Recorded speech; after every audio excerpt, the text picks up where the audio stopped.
As we look at our text this morning, we might notice that there's many things that are being said. Why is this not making noise? Well, thank you. Excuse me, I'm just getting this phone call. It's very important. I wouldn't do this, but I have to, you know.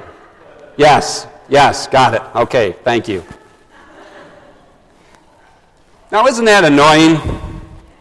Yes. I do not want to shock you, so brace yourselves.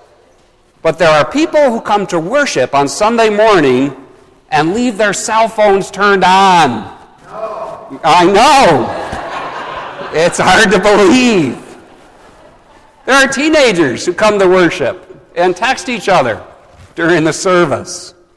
And it's not just during church that this happens. In classrooms, in meeting rooms, at concerts, everywhere, people take their cell phones. Before cell phones, which I'm old enough now to remember, the rule was you didn't allow phone calls to interrupt face-to-face events. That was considered rude. But the truth is, today, many people are expected to be available 24/7. Some employees have those demands made by their employers. Parents are expected to respond immediately to children, and of course, business owners who are often owned by their businesses. In our passage from Luke 12, a man told Jesus to order his brother to split their inheritance. Judging disputes was a traditional role of an Israelite king.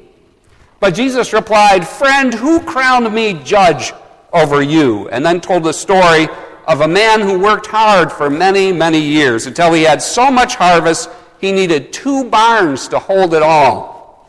Finally, the man said, "I can stop working and take my rest, enjoy the fruits of my labor." But God called him a fool, for that very night he died. Many of us have been told this is a story about greed, and it's important to avoid greed. But as usual, that message alone sells Jesus' teachings quite short. We notice first, Jesus was advocating healthy behavior. 2 persons who disagree should work out the disagreement themselves, not ask a third party to take their side. Bringing an outside person into a personal disagreement complicates communication and can create unhealthy relationships. Second, it was wrong of the prosperous farmer to think only of himself. Yes, greed is bad. We cannot hoard all our excess, God says. We cannot turn away from others and claim to love God. Instead, we should share with those in need.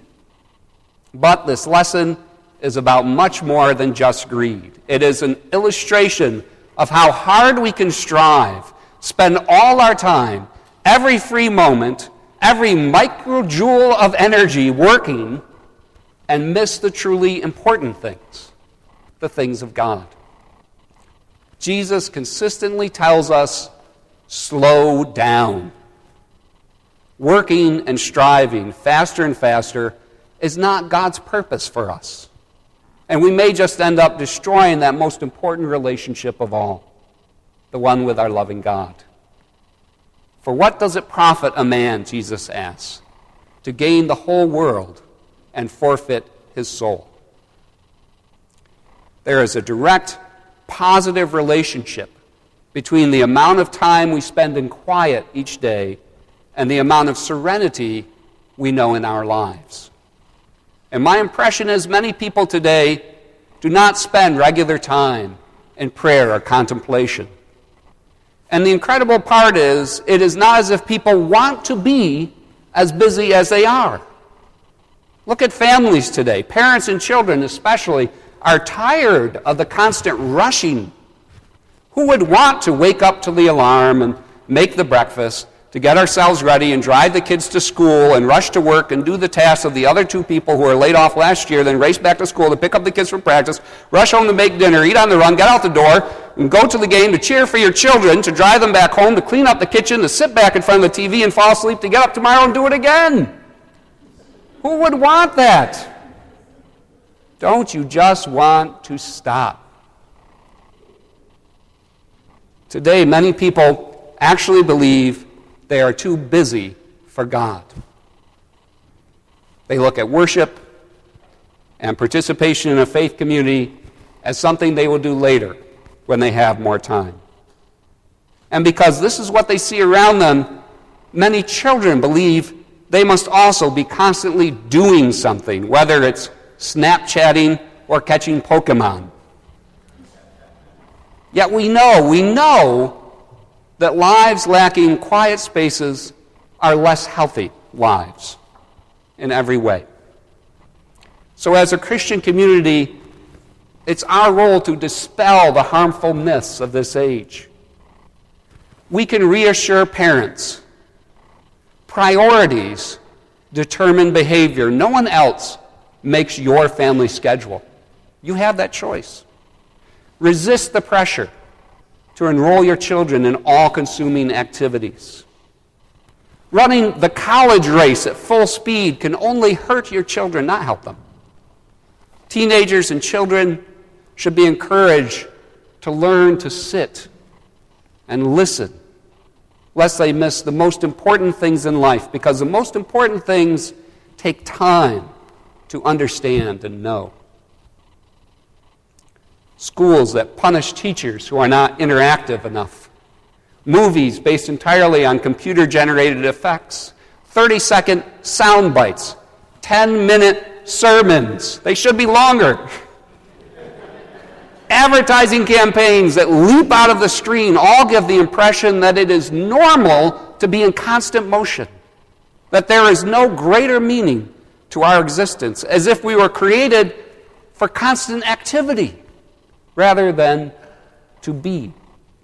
Human actors, not human beings. Actors must do something. They cannot stop. Beings consider the substance and purpose of their existence. Beings turn their mind naturally to their Creator as source and their God as exemplar. The goal this fallen world tells us to pursue is not just money. It is success.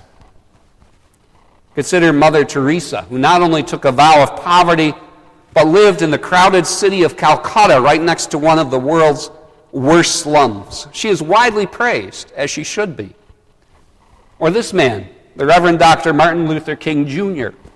The organization he ran, the Southern Christian Leadership Council, took in millions of dollars each year, but his combined income, including his salary as a minister and mortgage payments on a house for his wife and children, was only a little over $30,000. He resisted the gift of a house from supporters because he felt guilty when he visited the squalid apartments property owners rented to African Americans. Now, neither one had much money, but we admire them because they were successful. What we are taught to run after is the same thing as that agribusiness owner in Jesus' sermon. Obvious public success. Something called socioeconomic status, or SES, which combines education, career, and income as seen by others. As seen by others. And yet the American Psychological Association lists the struggle to rise in socioeconomic status as one of the chief barriers to middle-class health. There is a much higher rate of heart disease and family breakdown when parents work overtime, skip shared meals, and miss shared leisure time. Stress is much higher, which results in more illness, higher rates of cancer, and, of course, more mental instability. The effect of too busy schedules on children is shocking. Children who are scheduled and monitored from bedrise to bedtime are suffering increasing rates of anxiety and depression. Those who are told over and over their goal is to perform well in school and sports so they can get into a good college and land a good job meaning a job that increases SES, suffer lower self-esteem and weaker identity than children who are not even college-bound. The Bible tells us, seek your vocation, find your God-given calling, whether it's making sandwiches or running a Fortune 500 company. But we are pressured to tell children, get a good job. We actually limit their options and shut down a part of their souls. This is why God calls that farmer foolish. We have incredible opportunities and limitless freedoms. Let us tell children to seek the careers they love and support them in that search. Luke 12 tells us socioeconomic status earns us bragging rights in the neighborhood, but who will hear our boasting from a hospital bed or the grave? Perhaps we can listen to God instead. Show children what truly matters, the quiet spaces we occupy together. Many of you know I'm not a good model for Christian balance. I love ministry and I gladly work until my tired mind and body scream for rest. But here's one of my favorite memories from when my children were home. I might be in our family room writing a sermon or my dissertation on the laptop, and my son Christian would come in and play a video game next to me. Jen would see us together and bring in some laundry. Our daughter Charity would find us, open her laptop, and poke around on Facebook. And so much peace and love just filled that room. You cannot plan those times. We cannot force them to happen. They were made possible because we refused to participate in activities that ate up our entire weekends. And we insisted our daughter, who God bless her, would do everything if she had the choice and time. We insisted she limit herself to 2 extracurricular activities each semester. There were choices Jen made as she passed up opportunities for advancement so she could work from home half-time. And I refused a church 1.5 hours away that offered a lot more money for the impoverished, broken one down the street. And one result of that choice was my children had dozens of surrogate parents and grandparents.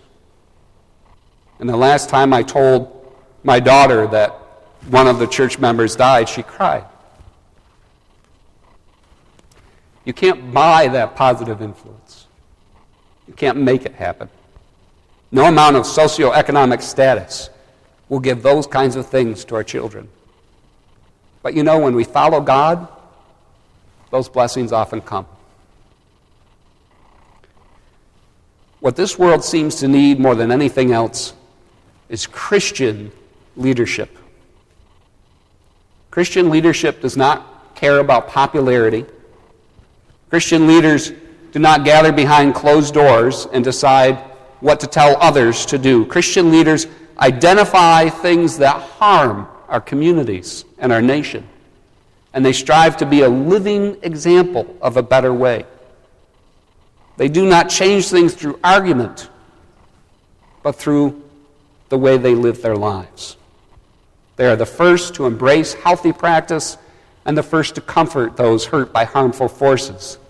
They care nothing about SES and everything about where they stand with Jesus Christ.